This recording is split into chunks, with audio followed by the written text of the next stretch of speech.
From the very first day I bought the book, I only imagined Dustin doing the part.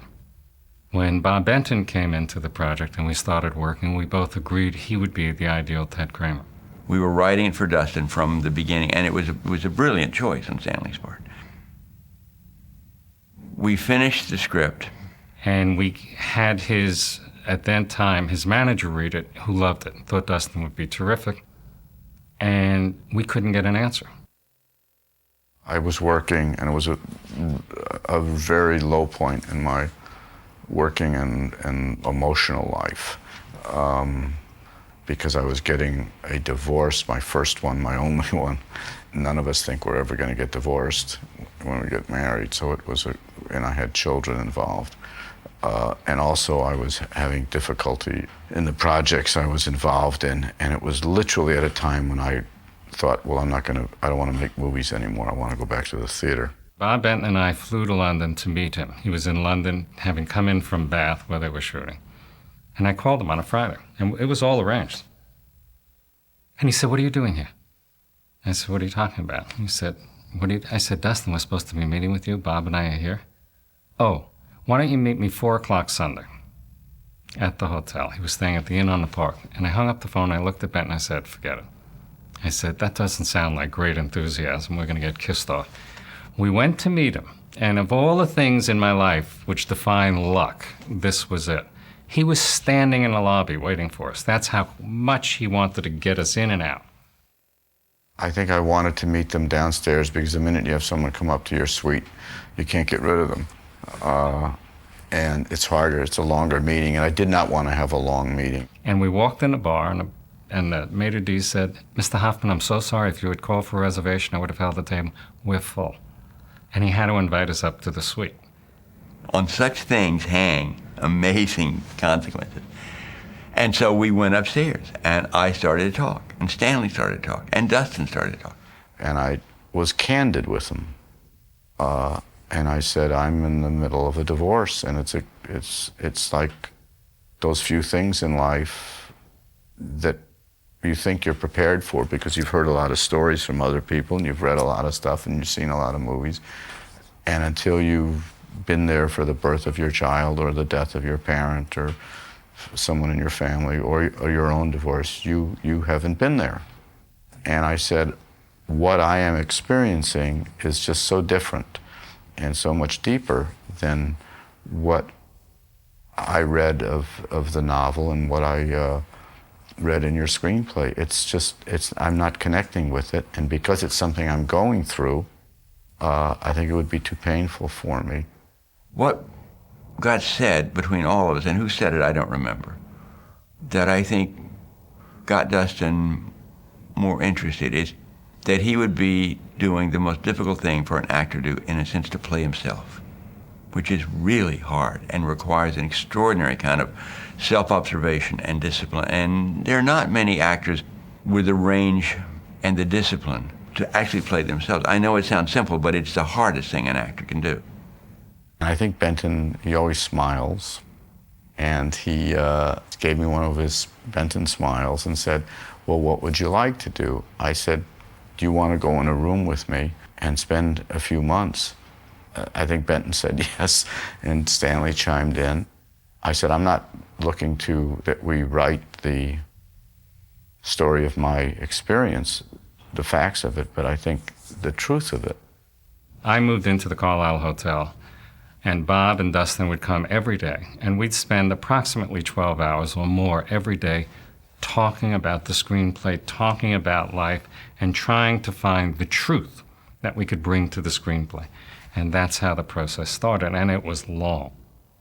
Dustin has all these ideas, and they're terrific ideas. And I would get caught up in the ideas, and Stanley would say, no, here's what the movie is, and he'd rein us back in. It was almost like group therapy.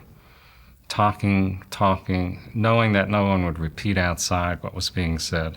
Real revelations made about who the people were, all of which Dustin absorbed, because that's what he is. He's an absolute sponge. If you were to walk down the street with him, you think you're talking to him, you turn around, and all of a sudden he's paying attention to some homeless person or something else, and he's just absorbing it. And I think the spine that was found is that what makes divorce so painful is that the love doesn't end, which is what both parties want it to do. If it's a real love, all those moments of when you first met and looked at each other, and I mean, those extraordinary moments which you want to make disappear and repress and get rid of, the realization that they are like freshly cut flowers. And it made everything we did then loaded. It was just loaded. It's in the first shot. I mean, she's got the best face of anybody on screen. There is an inherent intelligence and goodness that comes out of her, and I think the audience responds to that. There are certain actors that are just, they're like, to watch them work is like watching a battleship sail into harbor and just move its guns around and fire off the round and hit the target and put the guns back and move away, and without, as though it's effortless. And she can do anything. I mean, she can do anything. I first heard about it through my agent, who knew that I was greedy for work, and I was playing in Central Park in The Taming of the Shrew, in Free Shakespeare in Central Park in New York. And I was shooting Woody Allen's movie, too. And but my agent set me up anyway, because I only had 2 weeks of work on Woody's movie, and he sent me to Stanley Jaffe, who said, you know, how do you think you can't shoot someone else's movie and be in a play and be in our movie? This is a very important movie. And I said, yeah, but I just have a little bitty part. I'm just in the very beginning and the very big end. And, you know, if you work it around it so I can work on Woody's movie in the middle. You know, I was a repertory actress, which means you work on a lot of different plays at the same time, and I thought I could do it. We had a conversation about what qualities we needed in the character of Joanna. And first and foremost was she had to be likable immediately, because she was going to do, within the first 5 minutes of the film, the most heinous thing a woman can do, which is leave a child behind. And you had to not just write her off at the end of the picture when she came back. I think if there's anything, you know, that runs through all my work, all my characters, it's that I've had a relationship with them where I feel I have to defend them. I thought she was a rat in a maze, you know. She had no choice. Sick people don't often have a choice. And I thought she was mentally ill, you know, ill, depressed, sort of out of control. There were a lot of people making very dramatic moves in their lives to find themselves, and that was very much an issue. It was, in some long, extended way, a playing out of what had happened in the 60s, when you had this whole thing of the flower generation and the idea of be faithful to your own feelings. She was married to a man who did not know how to have an intimate relationship. And she was trapped in this, and she was frantic. Was she suicidal? She was on the verge of a breakdown for sure as a character. And recognizing that and not wanting to be a bad mother, she did what the greatest mother would do. She loved her child enough to leave him. All she knew was that her life lay on the other side of the gangplank. She had to get off that ship. And she didn't know how it was going to turn out. Very often when you look up with people that are interior people, you don't know why they do anything. You can't. They do not explain themselves. I mean, that's a lot of it is that she was locked up inside of herself. But I knew that I had the chance to come back at the end and explain who this terribly imploded person was. Well, there are magazine article versions of life, and then there are real versions of life. And at the time, there wasn't any guy I knew who was working in a formal job who could have peeled off several hours of the day to be with his kid, or be with his family, even if his wife continued to be in the marriage, and not have suffered in work. The most intense and rewarding part of his life at that point had been his working life. And his family was something he put up with. He put up with the weekends just to get to Monday again, because that's where he was the most alive. I grew up in a town outside of Manhattan where the film was shot, and casting agent, Shirley Rich was the casting agent on the picture. And she was doing just an overall search for any sort of young boy that age that might fit a physical profile that could be the son of Dustin Hoffman. At first glance, I didn't think Justin was right because I think Leave It to Beaver had been on TV recently, and I thought he looked too much like a TV kid with the bangs and looked too perfect. I think in my mind's eye, I wanted a really funny-looking kid like I could believe would be my own. But that's not to say my own kids aren't gorgeous. But yeah, if a really ugly kid had walked in, it would have gotten my vote, I think. We were lucky because Dustin really wanted to be involved, and he was at many of the readings we did with the kids. Justin was the last of the young boys that we tested. And he came out and he started in the scene, and Dustin would start to improvise, and Justin would improvise right back, and he'd stay right there with them in the scene, and he'd match Dustin in energy, which is really hard for a young kid to do. There was this magical moment when Justin sat next to me, and he got very close, and we were just talking and improvising, and the camera was there, and at some point, he just put his hand on my leg, and it was so familiar, and it just felt like the way one of my kids was. When kids sometimes touch a parent, they just make some kind of contact. It's almost like monkeys. There's just a physical hand on the shoulder or just on the leg. And there was something exquisite in the moment between us. By the time we were 3/4 of the way through that, before I'd ever yelled cut, we knew that was the boy. Everyone, we were in total agreement. I said, that's my kid. I guess to myself, and I think they felt the same thing. That's my kid.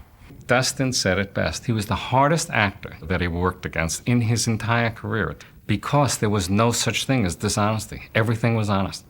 Justin was astounding. He's still the best child actor I've ever seen.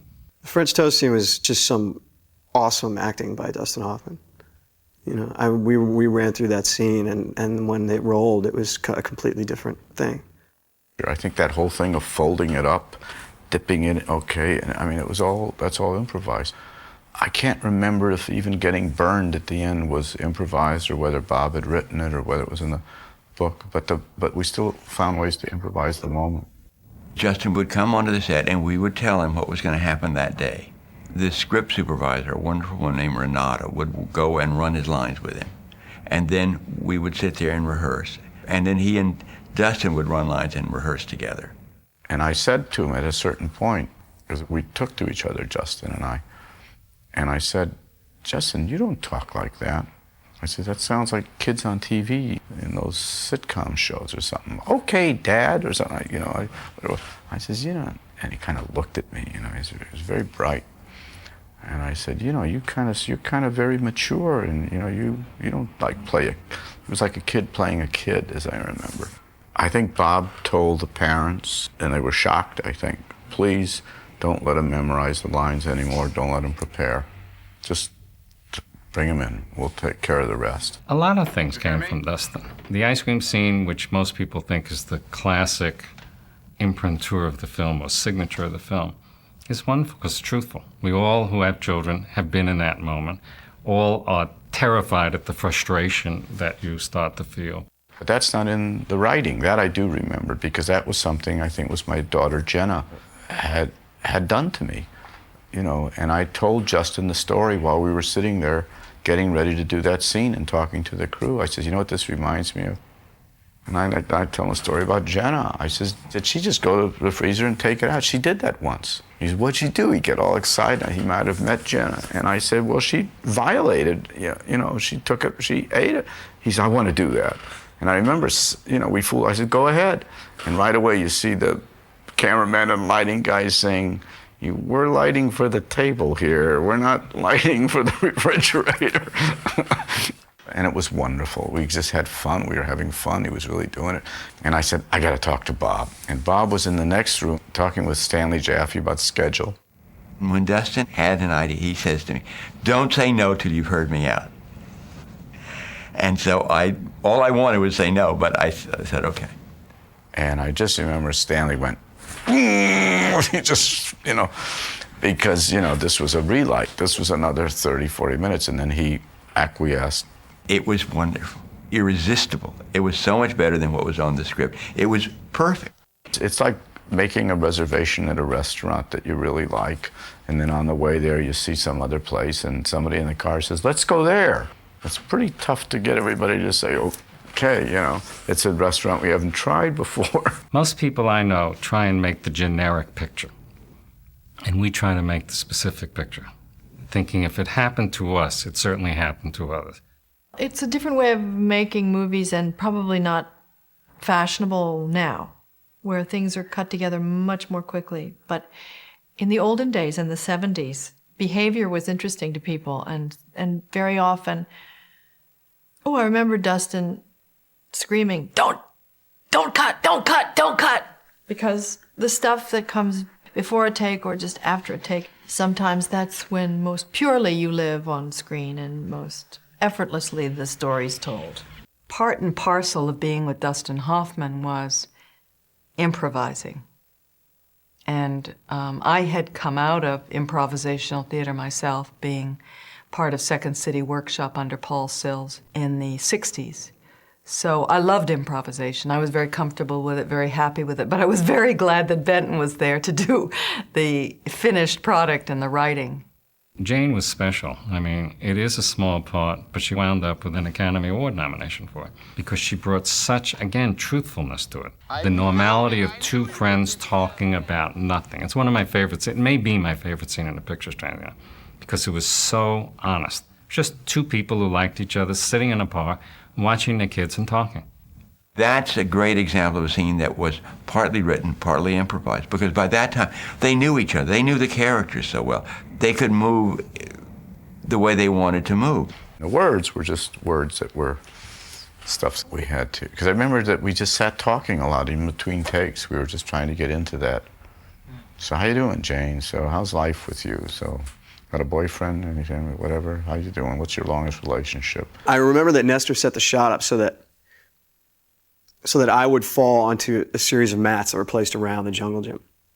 And I think the mats were everything from motorhome cushions to sandbags, because we're doing the longest fall, which was actually, only like probably 4 feet or something like that. Of course, movies and insurance, everyone's freaking out.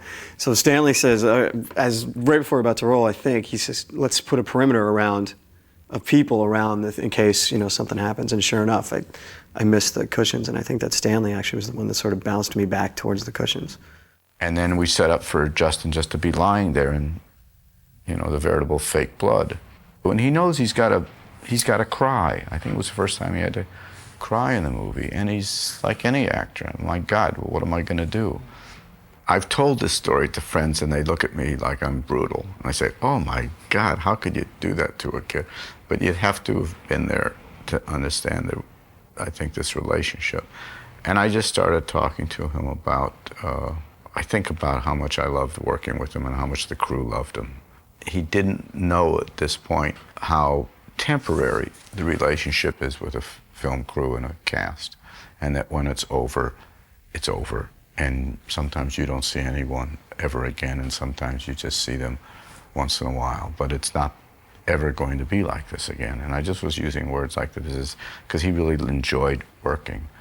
And he just was lying there in this blood and looking up, and I says, you like Eddie Brown, camera guy. He says, you may not see. I said, you look so-and-so there. And he started to fill up, and he was just crying. And I says, you're feeling something now, aren't you? And I bring it up because it was, in a sense, gotten there by improvising. The whole process, I never felt manipulated in any way. I mean, I was having a ball, and learning how to cry, having someone suggest that I think of sad things was great. It's like, cool, I can make myself do this if I think of this. This is really a neat thing. But when it was over, he couldn't stop crying, and everyone got a little nervous because he's just a 6-year-old kid. Cut, beautiful, wonderful, and he's heaving. And I remember picking up and holding him, and I kind of walked with him, and I said, are you okay? He said, yeah.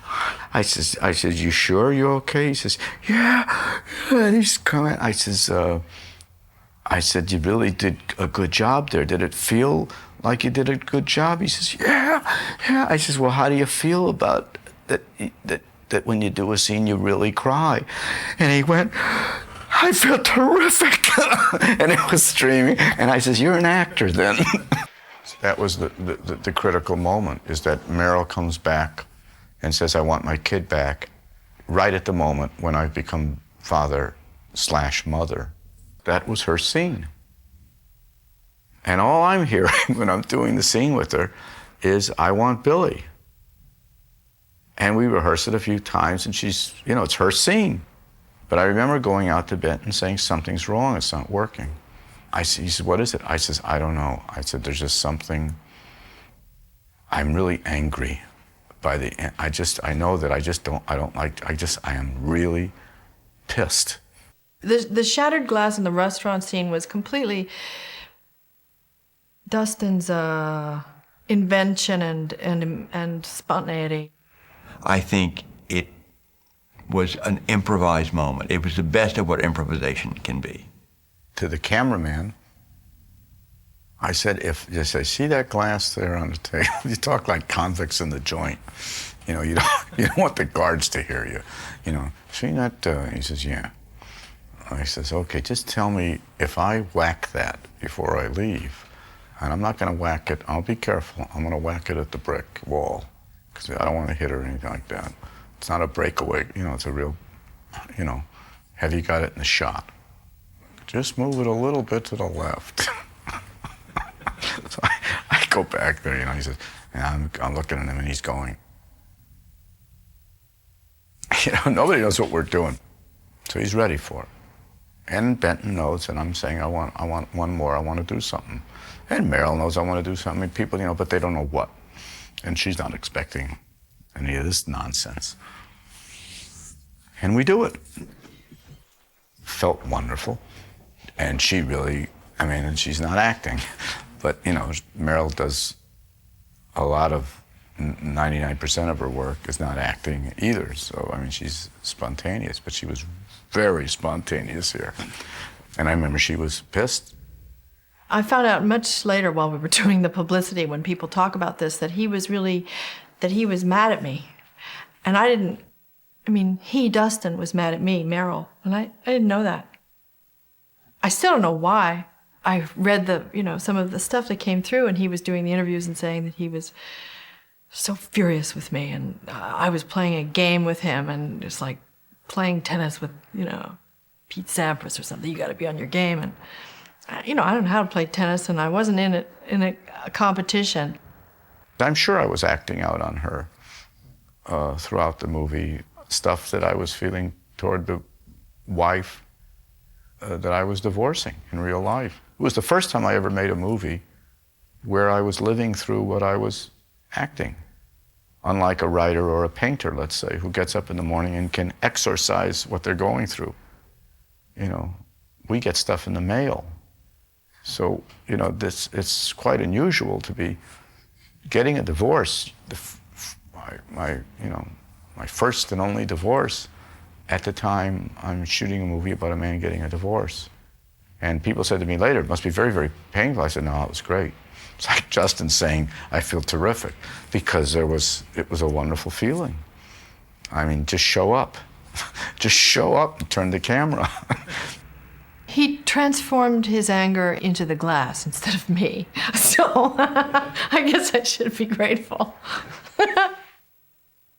Dustin has a way of eliciting so many possibilities from you off camera. And sometimes he'll throw you for a loop. He'll say something totally out of the blue that has nothing to do with the script, but he wants a particular response. It's almost a directorial approach. There are moments when I would want to strangle Dustin, because I'd say, let's just get through that. I'm so tired. Let's just get through it. We'll worry about it tomorrow. And Dustin would say, no. And he's right. And you would learn to trust it. You'd argue about it. But that's the rough and tumble of making movies.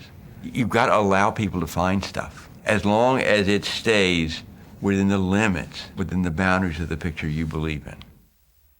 Bob Benton was a director who really ruined me for everybody that I've worked with subsequently, because he introduced the C word, collaboration. I thought, well, this is how everybody works in the movies. This is cool. Everybody doesn't. But he made me feel important in the process for somebody who has 15 minutes in the movie. I remember him just tearing his hair sometimes that he'd let us this far into the process.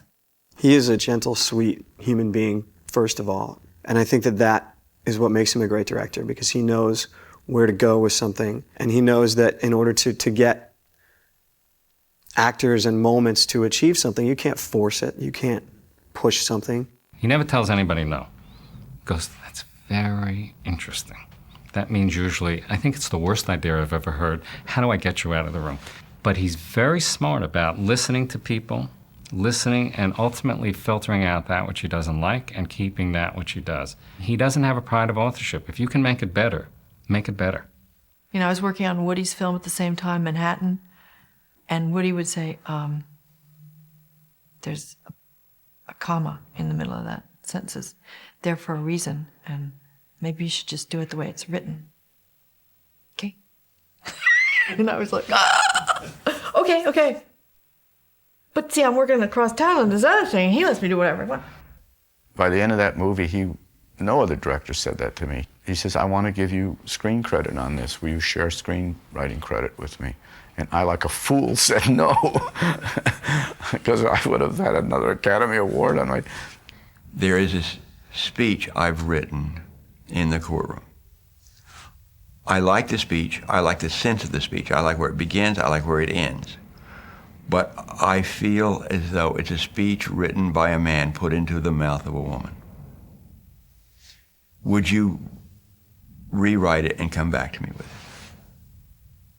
And 15 minutes later, I forgot I'd said it to her. So on the first day of shooting in the courtroom, and Meryl comes in and she says, I've rewritten the scene. I've rewritten that speech that you want me to write. And I suddenly remembered I'd asked her to do it, and I thought, jerk, I'm gonna lose a friend as an actor. I'm gonna lose a day's work. It's gonna be awful.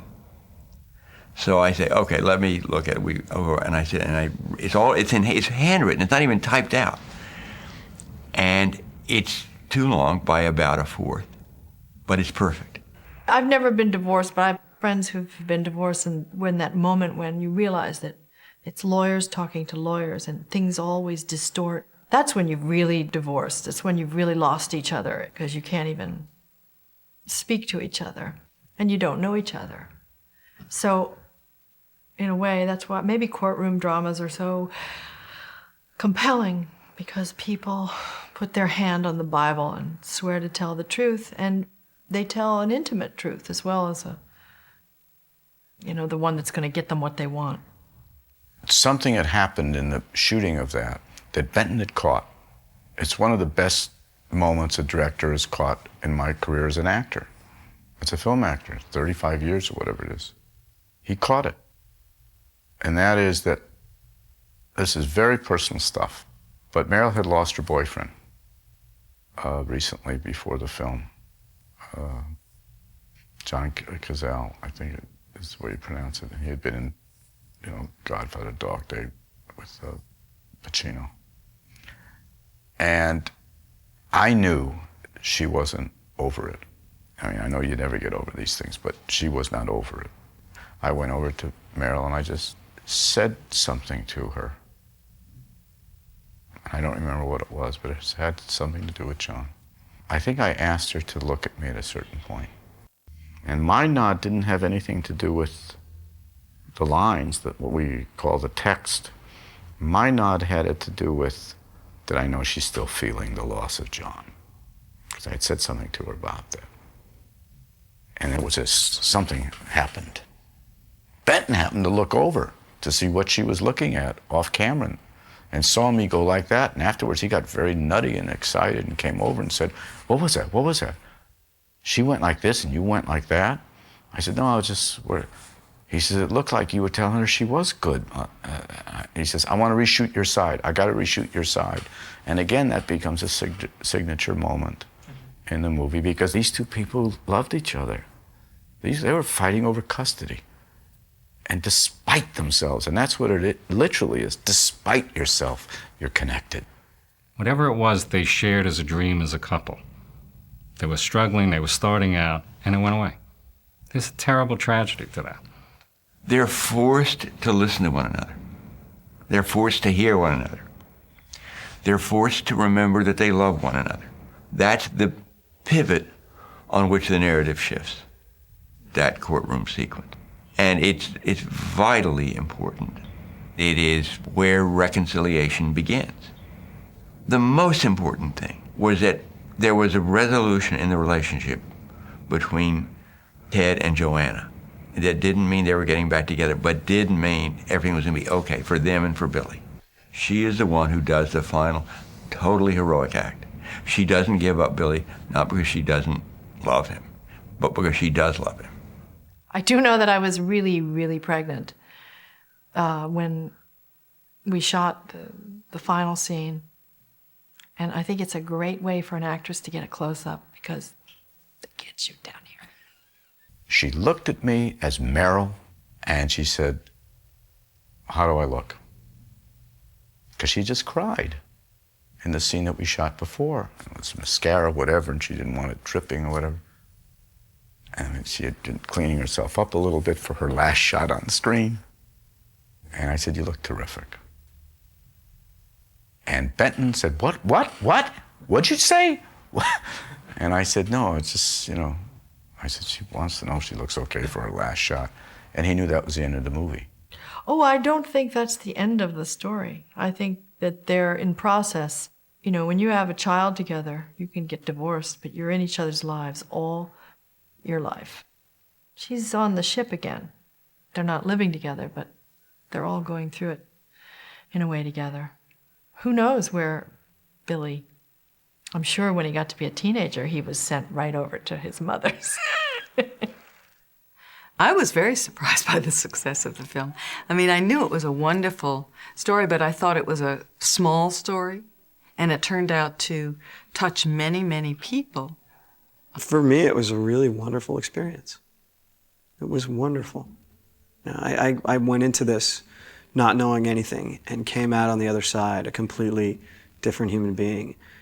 The response was extraordinary. It was one of the greatest rides in life because when it happened, to be part of it and to also really care and be friendly with the people who were sharing the experience was fantastic.